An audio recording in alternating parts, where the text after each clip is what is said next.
선생님, 바나나가 건강에 좋다길래 매일 먹고 있는데 오히려 몸이 더 안 좋아지는 것 같아요. 진료실에서 종종 듣는 이야기입니다. 그 이유는 바로 바나나와 함께 먹으면 안 되는 음식들을 모르고 계셨기 때문입니다. 특히 노년기에는 소화 기능이 약해지기 때문에 음식 궁합에 더 신경 쓰셔야 하는데요. 실제로 제가 바나나와 상극인 음식들을 알려드린 이후 그 환자분은 이젠 바나나를 먹어도 속이 늘 편안하다고 말씀하셨습니다. 아무리 몸에 좋은 음식이라도 잘못된 조합으로 먹으면 오히려 건강을 해칠 수 있습니다. 그리고 그 영향은 단순한 속 더부룩함을 넘어서 암과 치매 같은 질환의 위험까지 높일 수 있습니다. 오늘 이 영상을 보시면 바나나를 안전하게 섭취하는 방법은 물론 암과 치매에 걸리지 않으시게 될 겁니다. 저는 71세 의사 여명훈입니다. 영상을 시작하기 전에 구독과 좋아요 버튼 꼭 눌러주세요. 그리고 이러한 정보가 필요한 많은 분들을 위해 알람 설정도 부탁드립니다. 많은 분들이 건강을 위해 매일 챙겨 드시는 과일이 있습니다. 바로 바나나입니다. 달콤하고 부드러운 맛, 간편한 섭취 방법, 그리고 풍부한 영양소까지. 분명 좋은 과일임에 틀림없습니다. 하지만 바로 얼마 전에도 이런 일이 있었습니다. 정기검진을 받으러 오신 김영수 씨는 60대 초반의 건강에 관심이 많은 분이셨죠. 최근 들어 자주 배가 더부룩하고 소화가 잘 안 된다고 호소하셨습니다. 평소 식습관을 여쭤보니 건강을 위해 매일 아침 바나나를 2개씩 드시는데 그날은 특별히 우유를 곁들였다고 하셨습니다. 그 말을 듣자마자 저는 바로 말씀드렸습니다. 그 조합, 위장엔 폭탄입니다. 이 간단한 조언 하나로 김 씨의 소화 문제는 일주일 만에 크게 개선되었습니다. 때로는 작은 식습관의 변화가 건강에 큰 영향을 미칩니다. 이제부터 제가 실제 환자 상담 경험을 토대로 바나나와 절대 함께 먹어서는 안 되는 음식들과 그 과학적 근거를 상세히 살펴보겠습니다. 이 진실들이 여러분들을 치매와 암으로부터 멀리하게 해줄 것입니다. 제가 왜 바나나와 우유의 조합을 위장의 폭탄이라고 표현했는지 자세히 설명드리겠습니다. 바나나와 우유는 각각은 매우 영양가 있는 식품입니다. 바나나에는 칼륨, 식이섬유, 비타민 B가 풍부하고 우유는 단백질, 칼슘, 비타민 D의 좋은 공급원이죠. 그러나 이 두 가지를 함께 섭취하면 놀랍게도 소화 과정에서 문제가 발생합니다. 우선 소화 속도의 차이를 이해해야 합니다. 바나나와 같은 과일은 비교적 빠르게 소화되도록 설계되어 있습니다. 보통 30분에서 1시간 이내에 위를 통과하죠. 반면 우유는 단백질과 지방을 함유하고 있어 소화 시간이 23시간 정도 소요됩니다. 이 두 식품이 위장에서 만나면 어떤 일이 벌어질까요? 바나나가 먼저 소화되어야 하는데 우유가 그 과정을 지연시킵니다. 결과적으로 바나나는 위장에 오래 머물게 되고 이로 인해 발효 과정이 시작됩니다. 발효가 진행되면서 가스가 발생하고 이것이 바로 복부 팽만감, 더부룩함, 속쓰림의 원인이 됩니다. 또한 바나나에 포함된 타닌 성분이 우유의 단백질과 결합하면 응고 현상이 일어납니다. 이 응고된 덩어리는 소화효소가 분해하기 어려운 형태로 변하게 됩니다. 소화효소는 이 응고된 덩어리를 분해하기 위해 평소보다 더 많은 시간과 에너지를 소모하게 되고 그 과정에서 위장은 과도한 부담을 느끼게 됩니다. 특히 아침 공복 상태에서 이 조합을 섭취하는 것은 더욱 문제가 됩니다. 밤새 휴식을 취한 위장이 갑자기 소화하기 어려운 음식 조합을 맞닥뜨리게 되면 소화액 분비가 충분하지 않은 상태에서 소화를 시도하게 됩니다. 이는 마치 차가운 엔진에 갑자기 과부하를 걸어 고속주행을 시키는 것과 같습니다. 또 한 가지 중요한 측면은 장내 미생물의 균형입니다. 바나나는 프리바이오틱스로 장내 유익균의 먹이가 되어 좋은 영향을 줄 수 있습니다. 하지만 우유와 함께 섭취하면 이러한 유익한 효과가 감소할 수 있습니다. 우유의 단백질이 바나나의 프리바이오틱스 효과를 저해할 수 있기 때문입니다. 저희 진료실에 오시는 환자 중 상당수는 50대 이상입니다. 이 연령대에서는 위산 분비와 소화효소 생성이 젊었을 때보다 감소합니다. 그렇기 때문에 소화하기 쉬운 음식 조합이 더욱 중요해집니다. 바나나와 우유의 조합은 젊고 소화력이 강한 사람에게도 부담스러운데 위장 기능이 약화된 노년층에게는 더욱 큰 부담이 됩니다. 제 환자 중 한 분은 매일 아침 바나나와 우유를 함께 먹은 후 오전 내내 속이 더부룩하고 가스가 차서 불편함을 느꼈습니다. 이분에게 바나나는 오전 간식으로, 우유는 저녁에 따로 드시라고 권했더니 소화 불편감이 크게 개선되었습니다. 만약 위장 기능이 약하신 분이라면 바나나와 우유는 최소 2시간의 간격을 두고 섭취하는 것이 좋습니다. 이렇게 하면 각 식품이 제대로 소화될 시간을 확보할 수 있고 위장에 불필요한 부담을 주지 않습니다. 실제로 동양의학에서는 오래전부터 음식의 궁합에 대해 중요시해 왔습니다. 바나나는 냉성식품으로 우유 역시 냉성으로 분류됩니다. 두 가지 냉성식품이 만나면 위장의 양기를 손상시킬 수 있다고 봅니다. 현대의학의 관점에서는 이를 소화효소 활동의 저하와 위장 운동성의 감소로 해석할 수 있습니다. 두 번째로 소개해 드릴 바나나와 함께 먹으면 안 되는 음식은 감자입니다. 두 식품 모두 건강에 좋은 것으로 알려져 있지만 함께 섭취하면 특별히 주의해야 하는 조합입니다. 제 40년 진료 경험 중 잊지 못할 환자 사례가 있습니다.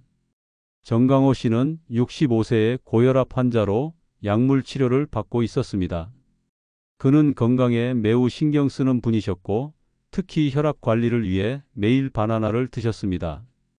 또한 당뇨병 예방을 위해 흰 쌀밥 대신 감자를 자주 드셨죠. 정기검진에서 그의 혈액 검사 결과를 받아보고 저는 깜짝 놀랐습니다.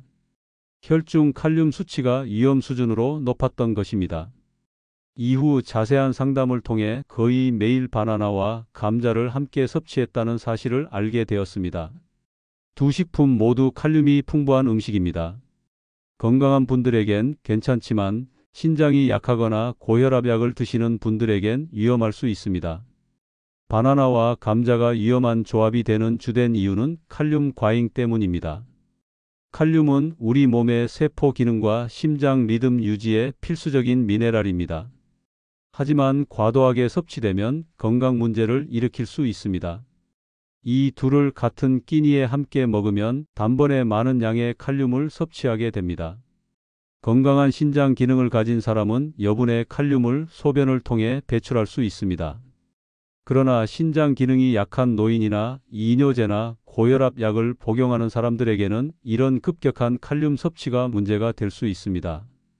정 씨의 경우 고혈압 치료를 위해 AC 억제제를 복용하고 있었는데 이 약은 체내 칼륨 배출을 감소시키는 효과가 있습니다. 여기에 바나나와 감자의 고칼륨 조합이 더해져 혈중 칼륨 수치가 위험 수준으로 올라간 것입니다. 칼륨 수치가 너무 높아지면 어떤 증상이 나타날까요? 초기에는 근육 약화, 피로감, 손발 저림과 같은 경미한 증상이 나타날 수 있습니다. 그러나 수치가 더 높아지면 심각한 부정맥, 심장 박동 이상, 심한 근육 경련이 발생할 수 있으며 극단적인 경우에는 심장 마비로 이어질 수도 있습니다. 정 씨에게는 바나나와 감자를 같은 날 먹지 않도록 권고했습니다. 또한 혈압약 복용 시 고칼륨 식품 섭취에 주의하도록 도와드렸습니다. 그리고 다행히 3주 후 재검사에서 그의 칼륨 수치는 정상 범위로 돌아왔습니다. 특히 다음과 같은 분들은 바나나와 감자의 조합에 주의하셔야 합니다. 만성 신장 질환자는 칼륨 배출 능력이 저하되어 있으므로 특히 위험합니다. 고혈압약, 특히 AC 억제제, ARB, 칼륨 보존 이뇨제를 복용하는 분들은 이미 약물로 인해 체내 칼륨 수치가 높아질 수 있습니다. 당뇨병 환자는 신장 손상 위험이 있으므로 칼륨 섭취에 주의해야 합니다. 65세 이상 노인은 나이가 들면서 자연스럽게 신장 기능이 감소하기 때문에 고칼륨 식품 조합에 더 취약합니다. 그렇다면 어떻게 하면 안전하게 이 두 식품을 즐길 수 있을까요? 바나나와 감자는 별도의 날에 섭취하는 것이 가장 안전합니다. 꼭 같은 날 먹어야 한다면 최소 6시간 이상의 간격을 두고 섭취하세요. 칼륨 함량이 낮은 다른 과일과 탄수화물 공급원으로 대체할 수도 있습니다. 바나나 대신 사과, 배, 딸기를, 감자 대신 백미나 파스타를 선택하는 것이 좋은 방법입니다. 물을 충분히 마시는 것도 중요합니다. 수분 섭취를 늘리면 신장의 칼륨 배출을 돕습니다. 정기적인 검진을 통해 혈중 칼륨 수치를 확인하는 것이 좋습니다. 특히 고혈압약을 복용 중이라면 더욱 그렇습니다. 이처럼 바나나와 감자의 조합은 건강한 음식도 너무 겹치면 해로울 수 있다는 교훈을 잘 보여줍니다. 각각은 영양가 있고 건강에 좋은 식품이지만 함께 섭취했을 때 특정 상황에서는 위험할 수 있다는 점을 꼭 기억하세요. 세 번째로 소개해 드릴 바나나와 함께 먹으면 안 되는 음식 조합은 당근 주스입니다. 저도 당근 주스는 연구 결과 중에서도 정말 의외의 음식 중 하나였습니다. 건강을 위해 신선한 과일과 채소를 함께 섭취하는 것은 일반적으로 좋은 방법이지만 바나나와 당근 주스는 뜻밖에도 영양학적으로 상충하는 조합입니다. 제 환자 이미라 씨는 건강에 관심이 매우 많으셨습니다. 이 환자분은 항상 건강한 식단을 유지하려고 노력했고 특히 아침마다 갓 짜낸 당근 주스와 바나나를 함께 먹으며 하루를 시작했습니다. 그런데 정기검진 결과 비타민 결핍 증상이 나타났고 특히 비타민 C 수치가 예상보다 낮았습니다. 이 조합은 간 건강에 좋지 않은 궁합입니다. 당근에는 비타민 C를 파괴하는 효소가 있고 바나나는 비타민 C 함량이 적지 않은 과일입니다. 같이 먹으면 서로 영양소를 깎아 먹는 셈이죠. 바나나와 당근 주스가 함께 섭취될 때 일어나는 문제는 주로 영양소 간의 상호작용 때문입니다. 당근에는 아스코르비나제라는 효소가 포함되어 있습니다.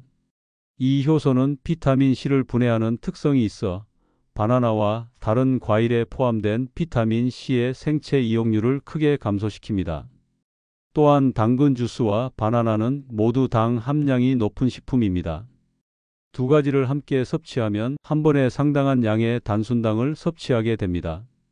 특히 주스 형태의 당근은 섬유질이 줄어들고 당 흡수 속도가 빨라지므로 바나나의 당과 함께 혈당 스파이크를 일으킬 수 있습니다.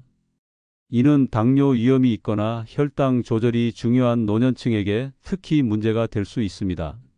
한편 이 조합은 간에도 부담을 줄 수 있습니다. 당근과 바나나에는 각각 다른 종류의 식물성 화합물과 생리활성 물질이 포함되어 있습니다. 이러한 성분들이 한꺼번에 간으로 유입되면 간은 이들을 대사하기 위해 평소보다 더 많은 에너지를 소모해야 합니다. 간 기능이 약화된 노년층에게는 이러한 대사 부담이 더욱 크게 느껴질 수 있습니다. 영양학적 관점에서 보면 바나나와 당근 주스를 따로 섭취하면 각각의 영양소를 더 효율적으로 흡수할 수 있습니다. 당근 주스는 베타카로틴, 비타민 K, 칼륨이 풍부하고 바나나는 비타민 B6, 마그네슘, 섬유질이 풍부합니다. 이 두 가지를 시간 간격을 두고 섭취하면 각 식품의 영양소를 최대한 활용할 수 있습니다. 이미라 씨에게 바나나와 당근 주스를 적어도 2시간 간격으로 나누어 섭취하도록 권했더니 다음 검진에서 비타민 수치가 개선되었습니다. 또한 그녀는 에너지 수준이 높아지고 간 기능 검사 결과도 좋아졌다고 보고했습니다. 이런 분들은 특히 주의하셔야 합니다. 비타민 결핍 위험이 있는 분들은 영양소 흡수를 최대화하는 것이 중요하므로 이 조합을 피하는 것이 좋습니다. 간 기능이 약한 분들은 간의 대사 부담을 줄이기 위해 복잡한 식품 조합을 피하는 것이 좋습니다. 당뇨병이 있거나 혈당 조절이 필요한 분들은 당 함량이 높은 식품의 동시 섭취를 피해야 합니다. 영양 흡수 문제가 있는 노인들은 가능한 한 각 식품의 영양소를 최대한 활용할 수 있는 방식으로 식사를 계획해야 합니다. 네 번째로 바나나와 함께 먹으면 안 되는 음식은 고구마입니다. 바나나와 고구마 모두 건강에 좋은 영양소가 풍부한 식품이지만 함께 섭취하면 소화기관에 상당한 부담을 줄 수 있습니다. 저의 오랜 환자 중 한 분인 박순자 씨는 61세 여성으로 건강에 관심이 많아 다양한 자연식품을 즐겨 드셨습니다. 그녀는 특히 바나나와 고구마를 건강식품으로 여겨 자주 함께 섭취했습니다. 그런데 최근 방문 시 복부 팽만감, 가스 발생, 소화불량 증상을 호소하셨습니다. 고구마도 바나나처럼 식이섬유와 전분이 풍부하죠. 두 개를 함께 섭취하면 소화기관에 부담이 큽니다. 특히 복부 팽만, 트림, 가스가 자주 생기시는 분들에겐 이 조합이 장 트러블을 유발할 수 있습니다. 바나나와 고구마가 함께 문제가 되는 주된 이유는 식이섬유와 저항성 전분의 과다 때문입니다. 이 둘을 함께 섭취하면 한 번에 7g 이상의 식이섬유를 섭취하게 됩니다. 식이섬유는 분명 건강에 이로운 영양소입니다. 하지만 과다하게 섭취하거나 소화 기능이 약한 사람이 갑자기 많은 양을 섭취하면 오히려 문제가 될 수 있습니다. 특히 소화효소 생산이 감소한 노년층에게는 이러한 고섬유질 조합이 소화 부담을 크게 증가시킵니다. 또한 바나나와 고구마 모두 저항성 전분이 풍부합니다. 이 전분은 소장에서 소화되지 않고 대장으로 이동하여 장내 세균에 의해 발효됩니다. 이 과정에서 가스가 생성되는데 두 식품을 함께 섭취하면 발효 과정에서 생성되는 가스의 양이 크게 증가합니다. 특히 덜 익은 바나나와 고구마를 함께 섭취하면 이러한 문제가 더욱 심각해집니다. 덜 익은 바나나에는 저항성 전분의 함량이 더 높기 때문입니다. 박 씨의 경우 아침 식사로 약간 덜 익은 바나나와 찐 고구마를 함께 드셨고 이것이 소화 문제의 원인이었습니다. 또 다른 문제는 소화 속도의 지연입니다. 고구마는 복합 탄수화물 함량이 높아 소화 시간이 오래 걸립니다. 바나나 역시 식이섬유와 전분이 풍부하여 소화의 시간이 필요합니다.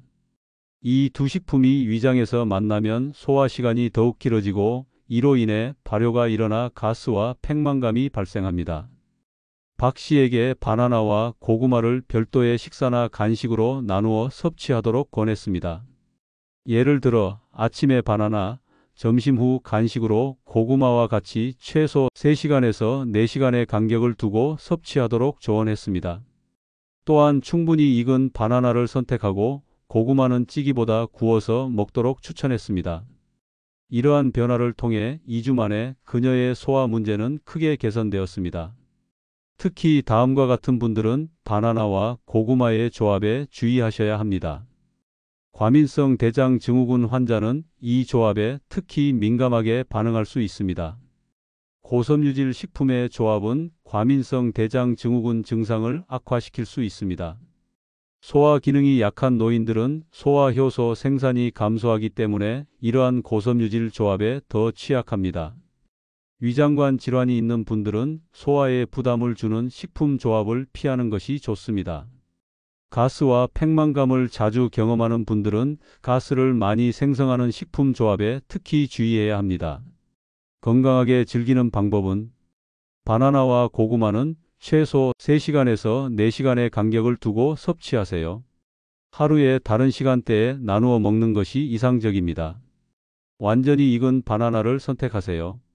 덜 익은 바나나는 저항성 전분 함량이 더 높아 소화에 더 큰 부담을 줍니다. 고구마는 찌는 것보다 굽는 것이 소화를 더 쉽게 할 수 있습니다. 굽는 과정에서 일부 전분이 미리 분해되기 때문입니다. 섭취량을 조절하세요.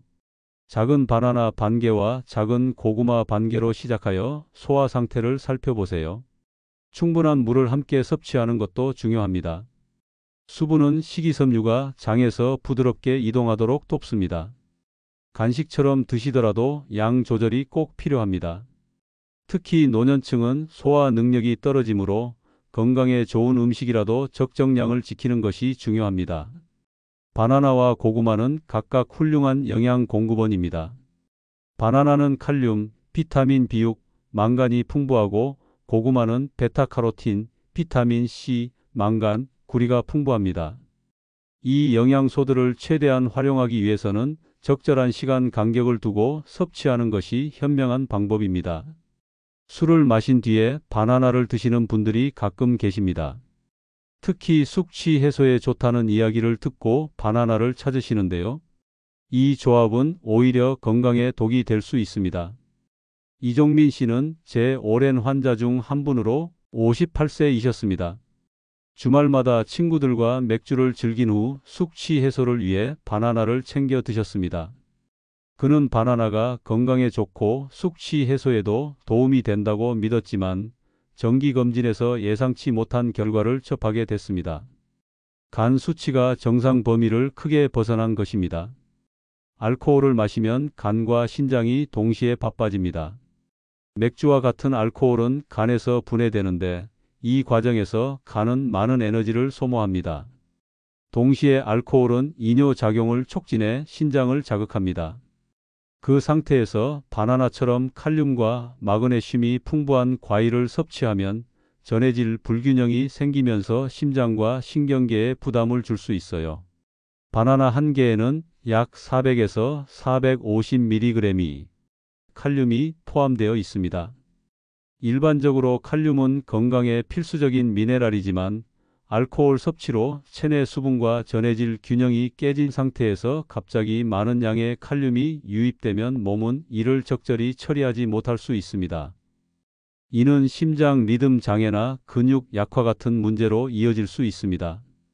더 나아가 만성 음주와 바나나의 고칼륨 조합은 뇌신경에도 영향을 줄 수 있어 장기적으로는 인지기능 저하나 뇌세포 손상과도 관련이 있을 수 있습니다. 알코올은 비타민 B1의 흡수를 방해하는데 이 영양소는 뇌 건강에 필수적입니다. 바나나의 고당분은 체내 염증 반응을 촉진할 수 있으며 이는 장기적으로 뇌 건강에 부정적인 영향을 미칠 수 있습니다. 암과 치매, 결국은 작은 생활 습관에서 비롯됩니다.